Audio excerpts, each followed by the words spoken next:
About a month or so ago, I made a video called The Soldier where I told a story that I had heard from a buddy of mine who had been in Iraq and Afghanistan. He'd gone in 2 tours of duty. I think at the time that we were talking, or whenever I knew him, he was planning on going back with a private military contractor for a third. That might be a story for another time, though I honestly don't know what happened to him. But as of late, I've been seeing a lot of headlines about Afghanistan and, the business that's been going on over there. Today's video is not going to be talking necessarily about modern events, but it will be talking a little bit about the events that happened with my buddy, and one of the stories he told me that happened back in about 2013 when he was deployed over there. So like I said, it was a buddy of mine that I knew from an old factory. He had been on 2 tours of duty, and he told me plenty of stories. So here is another one of the stories. The Soldier 2, let us begin. So, like I said, this is a story that happened whenever he was in Afghanistan in 2013. He had been on 2 tours of duty. One was in Iraq, it was Iraq in 2008. This was Afghanistan in 2013. And one of the things you need to know about Afghanistan and, the Middle East in general is that one of the major cash crops over there, one of the biggest things that they export is opium.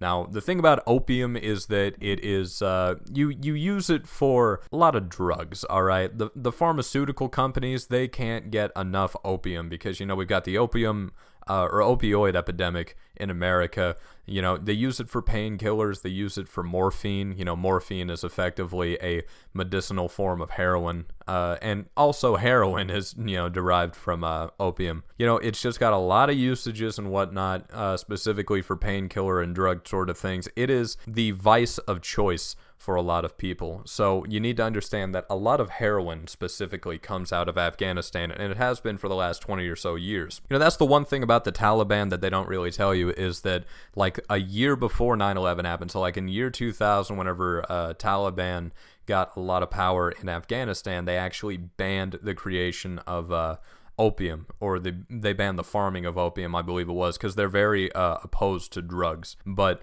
the thing is, whenever they got rid of the Taliban to the degree that they had for the past 20 years, all right, obviously not talking about now, there was a proliferation of heroin, a proliferation of opium, and all other derivatives of it, So you could get it very cheap over there at the time in 2013 that my buddy was deployed. So that is what you need to know for this specifically. That is the foundation that this story is built on. Now that I've laid that out, here is the actual story. So my buddy was a big time smoker. He didn't smoke cigarettes, he smoked cigars, these giant ones. And sometimes you'd get him talking about the cigars that he used to smoke over in Afghanistan and Iraq. He was like, dude, you could get literally anything over there. They didn't have any tariffs or export bans or anything like that, so he would get Cuban shipped to him, and he had like a whole big box of like 100 cigar cutters because they would just throw them in there in the box with him. So the big thing about this, though, is that everyone would share tobacco products over there, and he made damn sure that no one was going to steal his because he was like the only one who was over there who would regularly smoke cigars.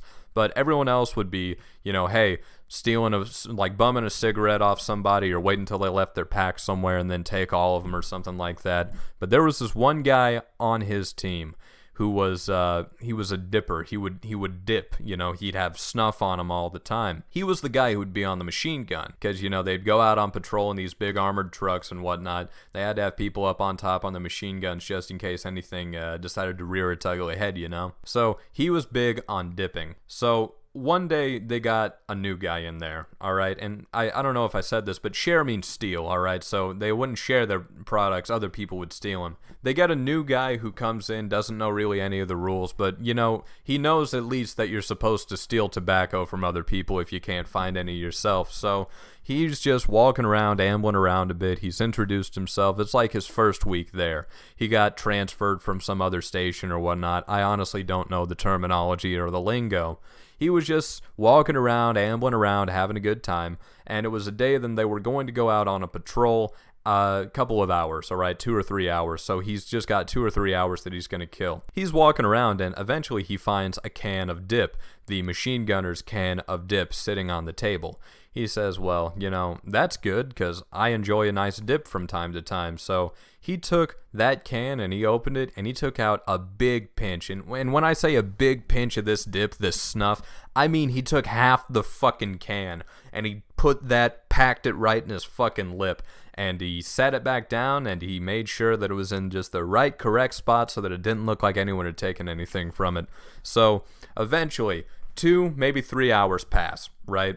2 or 3 hours pass, and my buddy is about to go on patrol, but they've ran into an issue. They cannot seem to find this buddy of theirs, this new man who had just gotten there, who was supposed to be going out on patrol with them. Now that is not good in the slightest, because they didn't know if he had gone AWOL or if he was just asleep or something like that in a corner. So they start looking for him. They have to bring him with them on this patrol. They got to make sure that nobody's gotten lost or captured or anything like that. So they're starting to freak out. They cannot find this man. They've been like, dude, we have to go out right now. They've been looking for like 10 minutes, 15 minutes.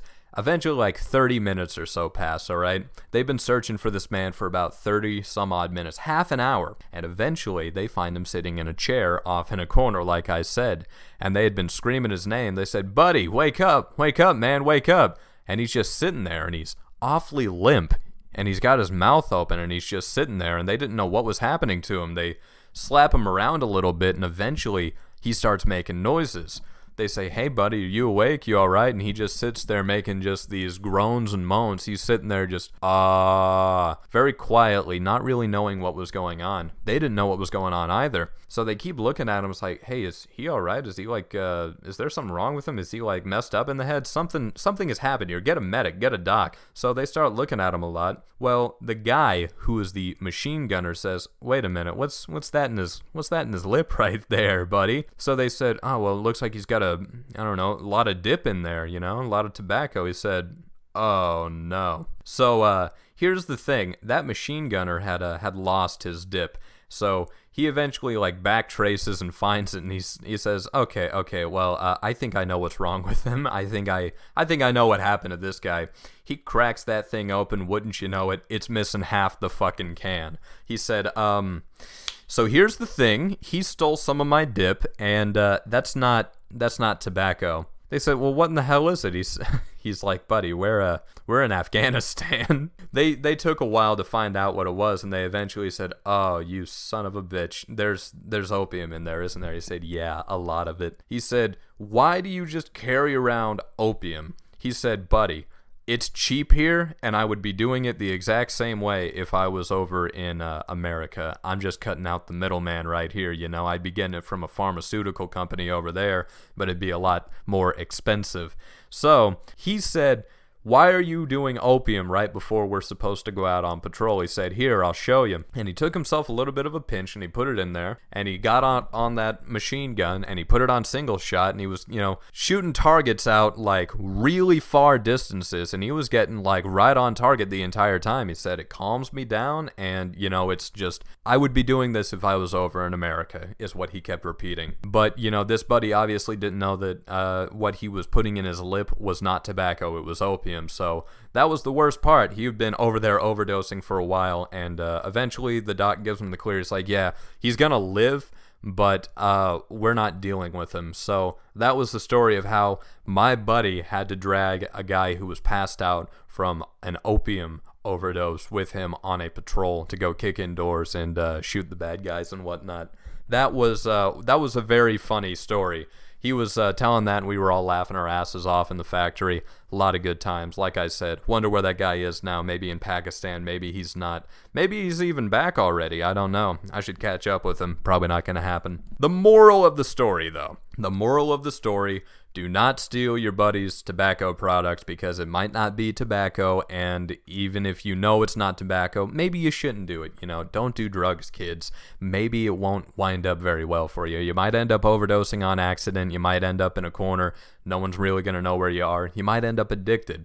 don't do drugs, all right? That's not a good thing. You shouldn't be doing drugs. That's about it for this video. If you like this video and you want to see more like it, well, I do daily uploads. You can check those out. Why not subscribe, turn on notifications, or don't, you know? I honestly don't care if you do it. Just get those numbers up for me, you know? Why not give this video a like? It definitely helps out with the motivation and the algorithm. And if you'd like to check out my Twitter, it's twitter.com/Hale_Keezer. I also do NFTs, so the links to those will be in the description if you want to check some of those out. That's about it for this video. I've been Keezer. I've never been good at outros. I'll see you next time.